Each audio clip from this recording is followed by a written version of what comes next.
أعوذ بالله من الشيطان الرجيم بسم الله الرحمن الرحيم. Louange à Allah, le maître du temps et des circonstances qui transcendent le temps et l'espace. Louange à Allah qui a créé les djinns et les êtres humains dans l'unique but de lui vouer un culte exclusif et sincère, dépourvu de toute idée d'idolâtrie et de polythéisme. Allah, la première cause qui cause les causes sans être causée, l'incausé. Nous affirmons, maintenons et réalisons son unicité dans chaque moment de nos vies, dans chacune de nos pensées et dans chacun de nos actes. C'est la conception nette qu'Allah est un, absolument unique et transcendant. C'est pourquoi nous lui dirigeons toute forme d'adoration, par pur amour, par reconnaissance et par devoir. Il est l'Éternel, l'Éternel qui n'a ni début, ni interruption, ni fin d'existence, et qui subsiste par lui-même Al-Qayyum. Après l'avoir magnifié, exalté et glorifié, nous l'implorons afin qu'il déverse sa miséricorde infinie sur la meilleure des créatures, le prophète Mohammed sallallahu alayhi wa sallam, ainsi que tous les membres de sa famille.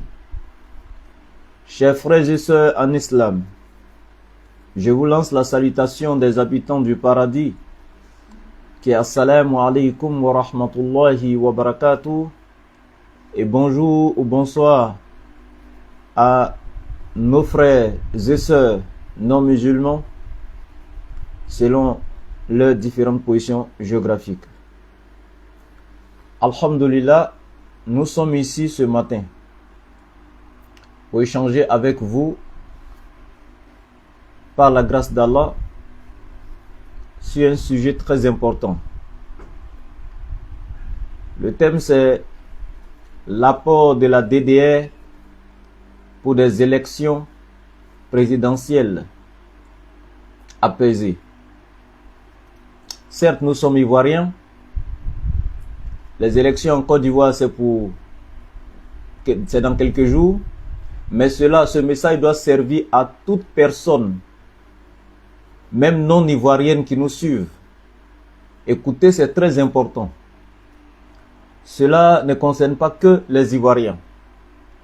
C'est un message universel qui sera transmis. Parce que ce qui se passe en Côte d'Ivoire aujourd'hui se passera donc naturellement dans d'autres pays demain. Alors mes frères et sœurs, dans l'humanité, ou mes frères et sœurs en islam, écoutez ce message fort venant d'Allah, le créateur des cieux et de la terre. Vous qui êtes chrétiens, écoutez ce message fort qui sera tiré de votre livre saint également, afin donc d'en tirer profit et de faire donc bénéficier notre société de la cohabitation pacifique, de la cohésion sociale et de la coexistence également pacifique. Le pouvoir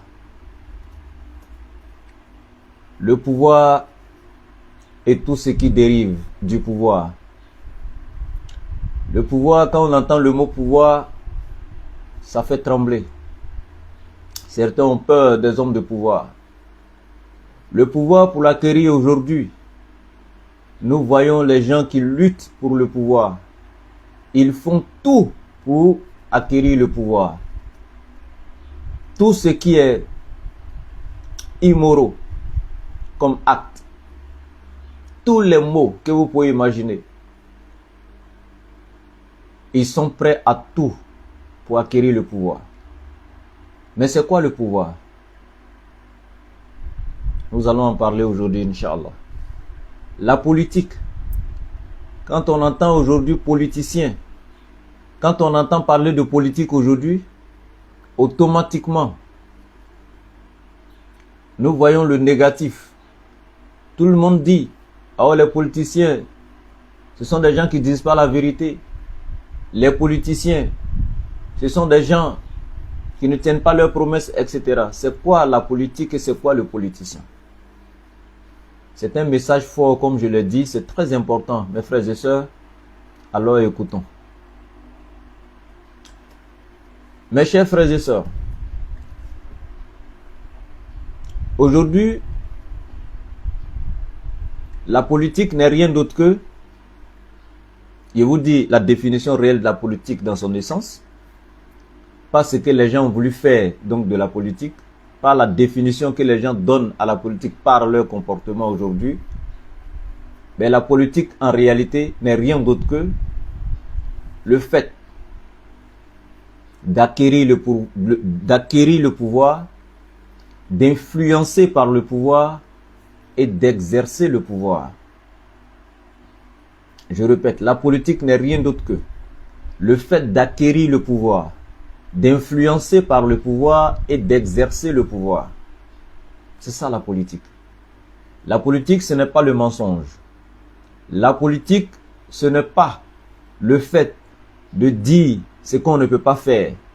Le fait de promettre et ne pas tenir les promesses.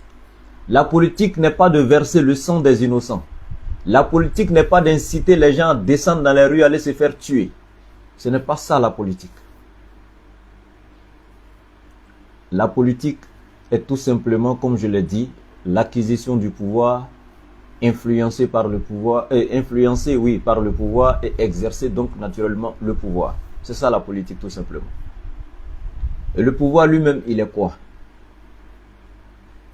Sachez que le pouvoir n'a rien d'autre que une couronne, un titre, un fauteuil que Dieu donne. Ce ne sont pas les êtres humains qui donnent. C'est ce que nous oublions. Ce ne sont pas les êtres humains qui donnent. Le pouvoir, ce n'est pas l'être humain qui le donne. Le pouvoir vient de Dieu. Le pouvoir, c'est Dieu qui le donne. Alors, nous allons confirmer ça. Allah il dit dans le Coran, Allahumma malikal mulk, tu'til mulka man tasha, wa tanzi'ul mulka mimman tasha, wa tu'izzu man tasha, wa tuzillu man tasha, biyadikal khair, innaka ala kulli shay'in qadir. Allah il nous dit clairement à travers ce verset, il dit Allahumma malikal mulk, il dit oh Allah, il dit celui qui détient la royauté absolue. Malik al-Mulk, maître de la royauté. Celui qui détient la royauté absolue. Celui qui est le suprême. Celui qui n'a rien au-dessus de lui. Celui qui n'est pas imposé par un autre. Celui qui n'a pas été élu. Celui qui n'a pas de mandat. Celui à qui on ne fait pas de coup d'état. Malik al-Mulk. Celui qui détient la royauté absolue. Ça c'est Allah. Et dit tu'til mulka man tasha. C'est toi Allah. Tu donnes la royauté à qui tu veux. Allahu Akbar. Wa tanzi'ul mulka mimman tasha. Et tu l'enlèves à qui tu veux. Allah il donne la royauté à qui il veut et il l'enlève à qui il veut. Allahu Akbar. Wa tu'izzu man tasha wa tuzillu man tasha. Et c'est toi tu élèves qui tu veux. Et c'est toi tu rabaisses qui humilie qui tu veux. Biyadikal khair. Entre tes mains se trouve le bien. Innaka ala kulli shay'in qadir. Car tu es puissant sur toutes choses. Sadaqallahu al-azim. Ouais, le verset il est plus que clair. Ce verset, chaque musulman, chaque être humain devait méditer sur ce verset. Allah il dit, oh Allah, toi le détenteur de la royauté absolue, tu donnes la royauté à qui tu veux. Ce verset est déjà suffisant. Allah il déclare clairement que c'est lui qui donne, lui Allah, la royauté à qui il veut. Mais mon frère, ma soeur, toi musulman, c'est ton livre de foi qui est le Coran. C'est celui-là que tu dois suivre, écouter. C'est à Allah que tu dois te soumettre et c'est ça la définition même du musulman. Celui ou celle qui est soumis ou soumise à la volonté d'Allah. Et ici, Allah, il t'enseigne clairement dans ton manuel d'utilisation, mon frère et ma soeur. Musulman, musulmane. Allah, il te dit que la royauté vient de lui. Et c'est lui, Allah, qui donne la royauté à qui il veut. Et il l'arrache à qui il veut. Mais toi, après avoir lu ce verset, toi, musulman, tu as une machette. Tu as une arme blanche. Et tu sors dans les rues. Pour aller faire quoi? Verser le sang? Hein? Tu vas combattre pour qui? Parce que quelqu'un t'a dit de descendre dans la rue pour lui donner le pouvoir? Alors que toi, musulman, dans ton livre saint, Allah il te dit que c'est lui qui détient le pouvoir, la royauté absolue. Et c'est lui qui donne le pouvoir à qui il veut. Toi, après avoir entendu ce verset, tu estimes que toi, tu peux descendre dans la rue et donner le pouvoir à quelqu'un? La hawla wa la quwwata illa billah. Toi, tu peux descendre dans la rue et donner le pouvoir à quelqu'un? Après que Allah il t'a dit que c'est lui, le détenteur absolu de la royauté suprême. Et c'est lui qui donne le pouvoir à qui il veut. Subhanallah. Ouais, tellement que Allah a honoré l'être humain. Allah il nous a tout enseigné. Il nous a tout donné dans notre manuel d'utilisation. C'est pourquoi tout être humain qui vit en conformant sa vie donc aux lois divines, il vit tranquillement, heureux dans ce monde ici-bas. Et la plus grande joie ne fait que l'attendre dans l'au-delà. Mais celui qui veut adapter plutôt la loi de Dieu à lui, son raisonnement ou à son mode de vie, c'est celui-là, naturellement, qui vit dans tout ce qui est angoisse, problème, souci, malheur ici-bas. Et le plus grand de tous les malheurs encore l'attend dans l'au-delà.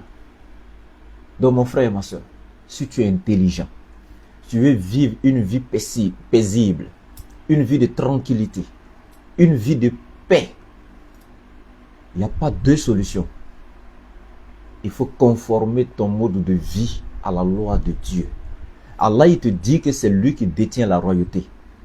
Mais regarde un peu, le fait que Allah il décide d'attribuer une petite partie du pouvoir à des êtres humains. Regardez quand un chef d'État est arrêté. Tous ceux qui sont autour de lui, ses généraux, ses gardes rapprochés, ils sont tous armés.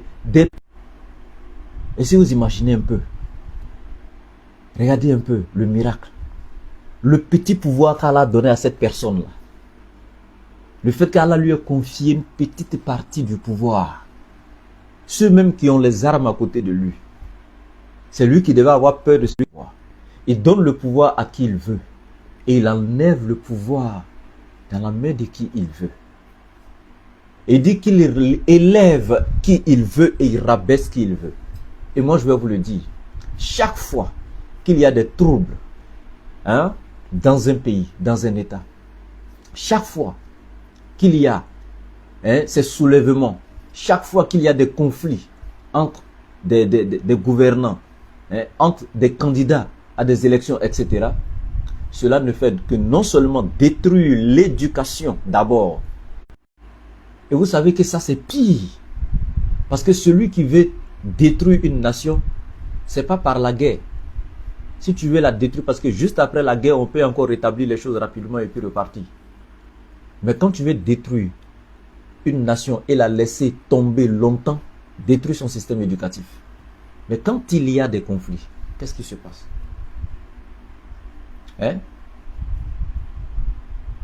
Vous voyez un peu? Donc, pour vous dire tout simplement, réfléchissons à ce que nous faisons. Beaucoup de ceux qui descendent dans les rues sont des gens qui sont mariés, qui ont des épouses à la maison, qui ont des enfants.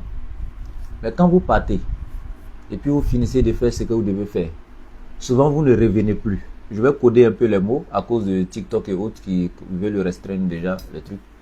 Mais quand vous finissez de faire vos histoires là, souvent vous ne revenez plus à la maison. N'est-ce pas? Et quand tu vas et puis tu ne reviens plus, comment ta femme et tes enfants font après toi?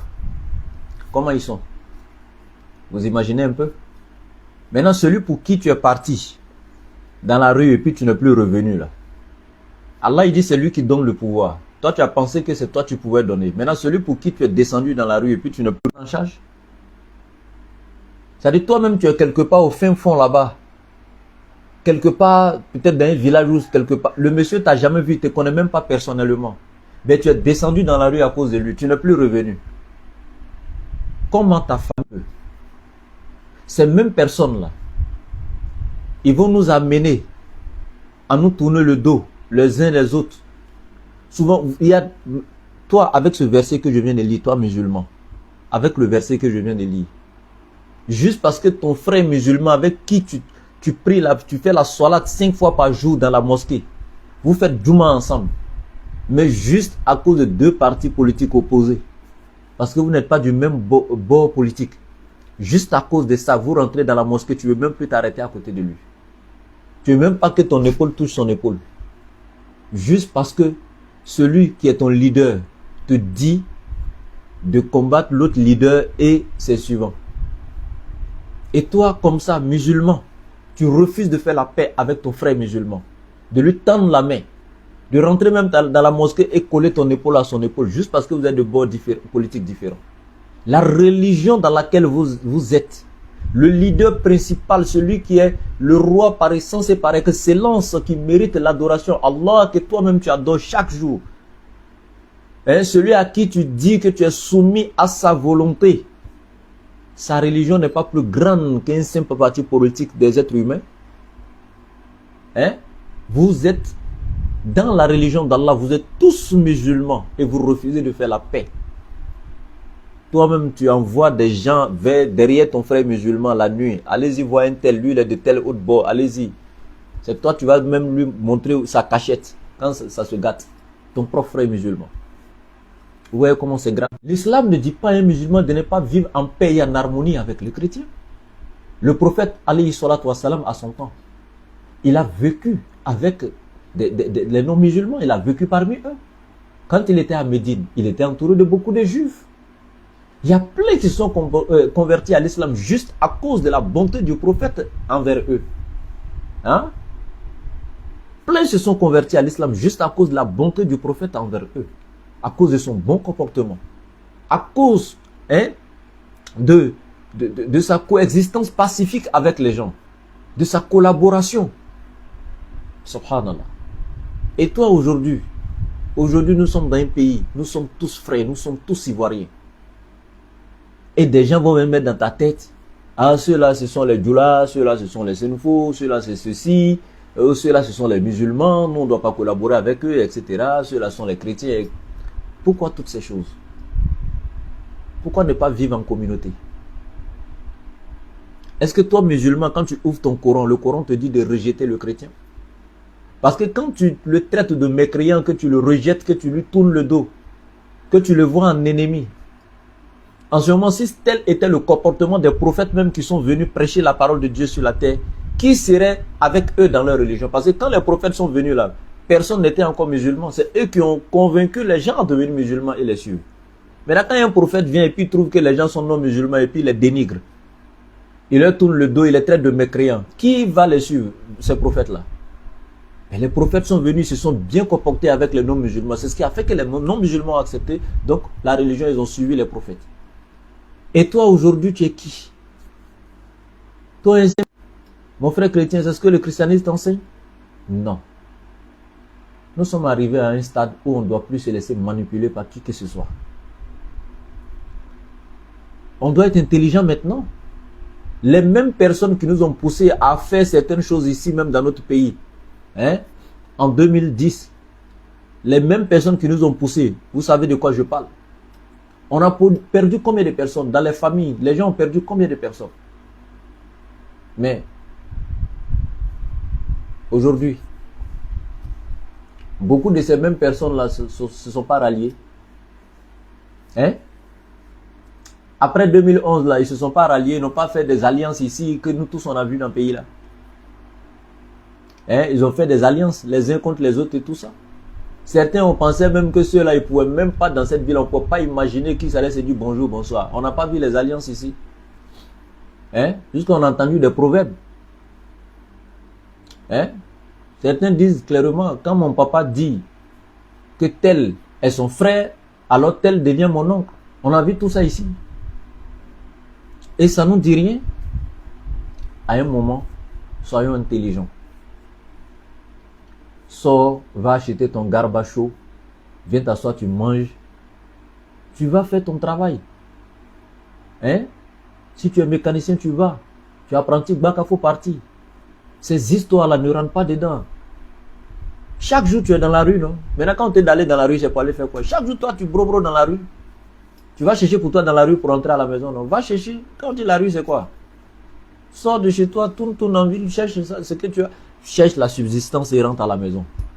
Va t'occuper de ta petite famille. Alors, donc, ce verset a été déjà clair. Donc, nous savons que c'est Allah qui donne le pouvoir.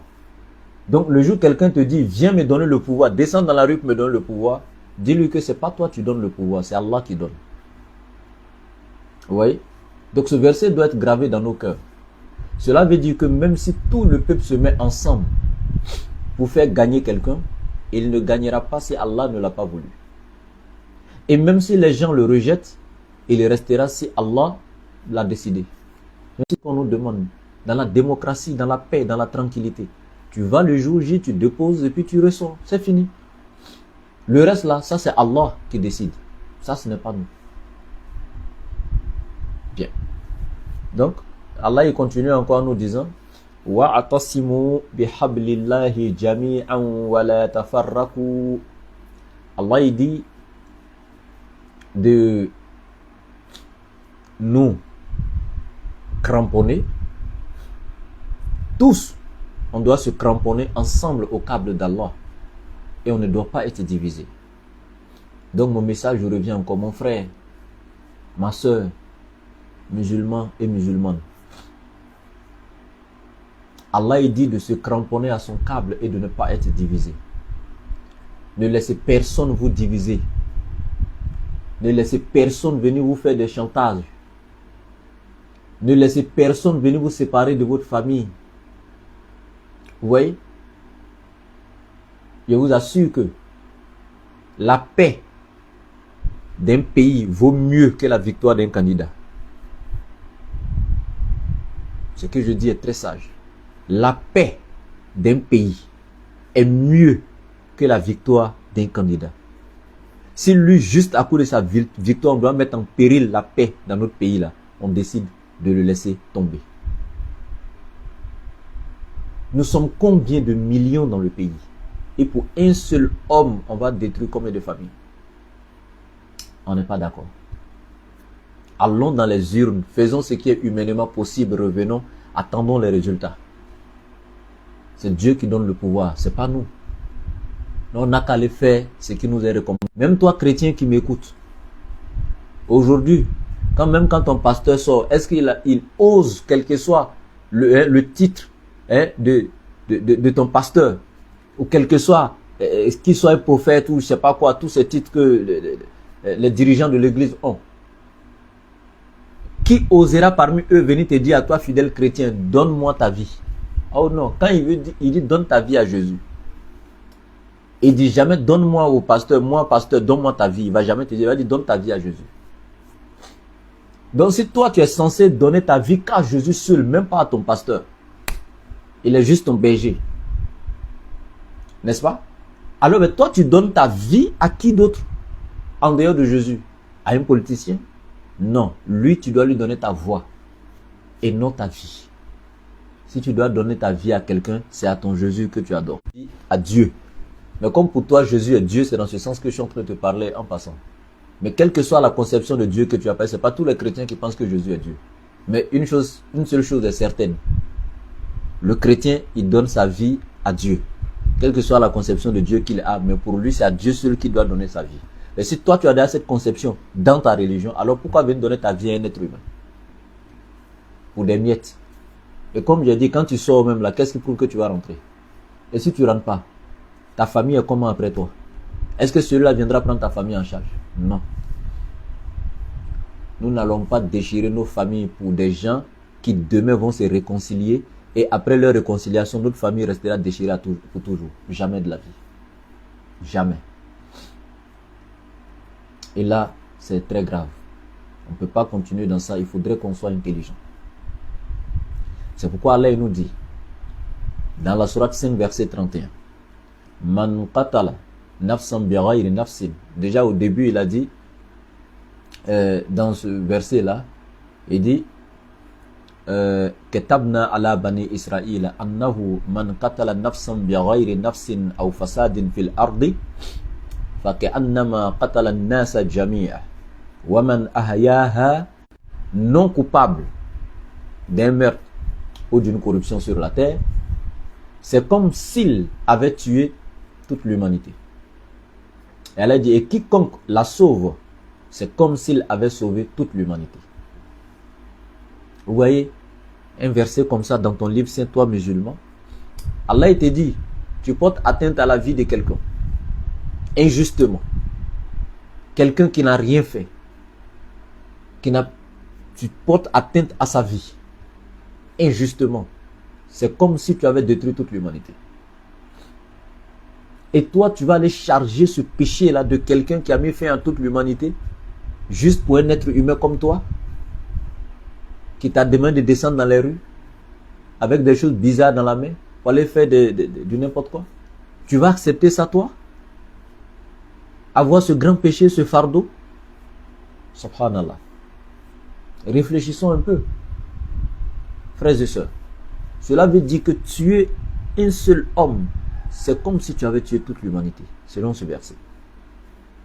Et celui qui protège une seule vie, c'est comme s'il avait protégé toute l'humanité, comme Allah lui-même l'a dit. Vous voyez un peu? Donc, une fois de plus, soyons soumis à la volonté d'Allah. Respectons les prescriptions d'Allah. Suivons ses lois. Et réfléchissons beaucoup avant d'agir, c'est très important. Et le croyant véritable, comme Allah le dit dans la sourate 49, à partir du verset 1er et suite, Ya ayyuhallazina amanu la tuqaddimu bayna yadayillahi wa rasulihi. Oh, vous qui croyez, ne devancez ni Allah et son messager en quoi que ce soit. Donc vous ne devez pas devancer Allah et son messager. Chaque fois que tu veux poser un pas, tu veux faire quelque chose, il faut consulter Allah. Qu'est-ce qu'Allah dit de cette chose? Qu'est-ce qu'Allah enseigne concernant telle chose dans son livre? Ce qui est très important. Donc faites attention avant d'agir. Et Allah il continue toujours. Il dit wa ibadur rahman allazina yamshuna ala al-ardi hawna wa iza khatabahumul jahilun qalu salam. Il dit, et les serviteurs du tout miséricordieux sont ceux qui marchent humblement sur la terre. Vous voyez? Donc, toi, le véritable musulman, oui, si tu décides de faire partie d'un parti politique, c'est ton droit le plus absolu, en tant qu'un citoyen dans ton pays. C'est ton droit. Mais, Allah, il te dit, les serviteurs du tout miséricordieux, toi, musulman, si tu es serviteur d'Allah, du tout miséricordieux, il dit, c'est ceux qui marchent humblement sur la terre. Et non ceux qui descendent dans les rues brutalement pour aller chercher le pouvoir pour soi-disant donner à un candidat. En disant ceci. Et lorsque les ignorants s'adressent à eux, des provocateurs leur adressent des sobriquets ou les lancent des injures, ils répondent paix. Ils répondent paix. Waouh. Et toi, quand tu descends dans la rue pour un candidat, tu vas faire quoi? C'est avec la paix? Non. Tu vois, Allah il te dit, toi, quand tu descends dans la rue, là, tu dois marcher humblement. Et lorsque quelqu'un te provoque même dans cette même rue-là, tu dois lui répondre par la paix. Et non aller agresser les gens. Vous avez compris? Donc ici, ça c'est Allah qui nous parle. Ça, les combattre par ta langue. Tu ne dois pas les blesser par ta langue. Tu ne dois pas les combattre par ta main. Tu ne dois pas les blesser par ta main. Ils doivent se sentir en sécurité et à l'abri de ta langue et de tes mains. Mais quand toi tu descends dans la rue, voyez, soi-disant candidat qui était d'aller chercher le pouvoir pour lui donner. C'est avec ces deux choses-là que tu descends.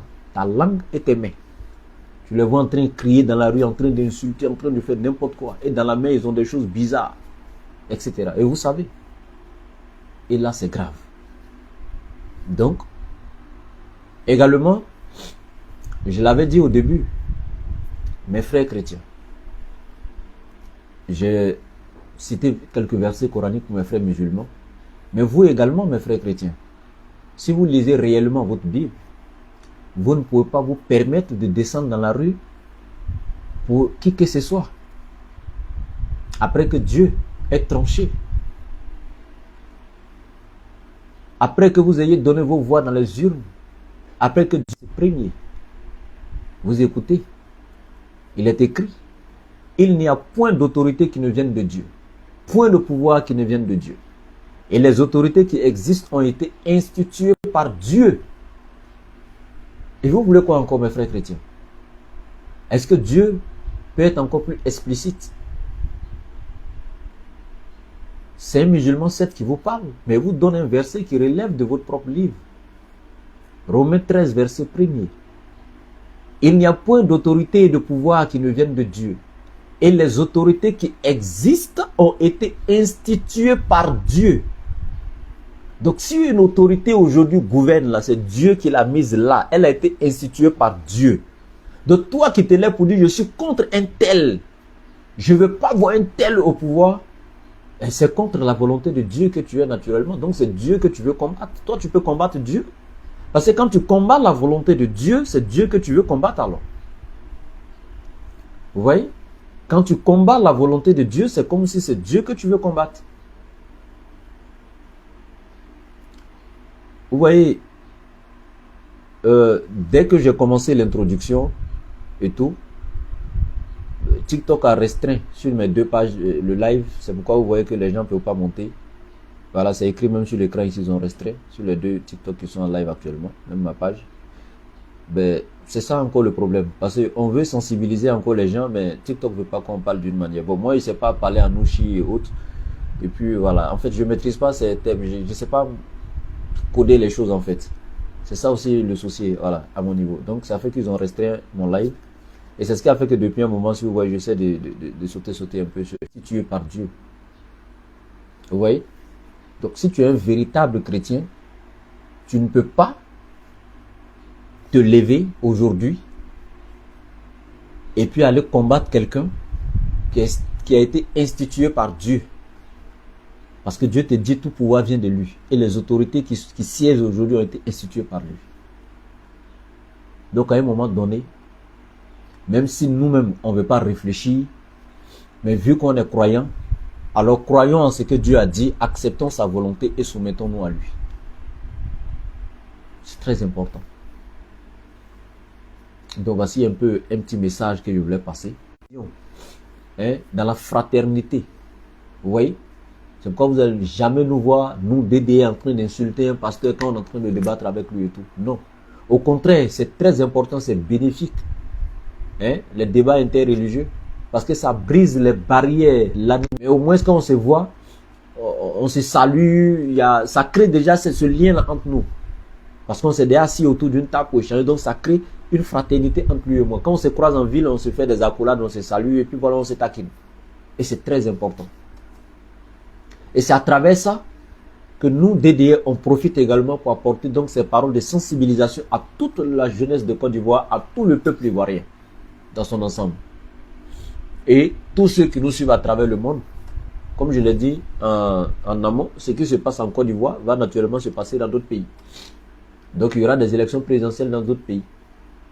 Alors faisons tout pour maintenir la paix. Faisons tout pour privilégier la paix, la vie. C'est ce qui est important. Et non un candidat. Si obliger, forcer un candidat ou lutter pour qu'un candidat soit forcément imposé, si cela mettra en péril la paix dans notre pays, alors nous disons non à ce candidat. Nous n'allons pas descendre dans les rues pour lui. il ne va pas nous manipuler. Pour une seule personne, on ne va pas mettre des milliers ou des millions de familles en danger. Donc, allons tranquillement le 25 octobre dans les urnes.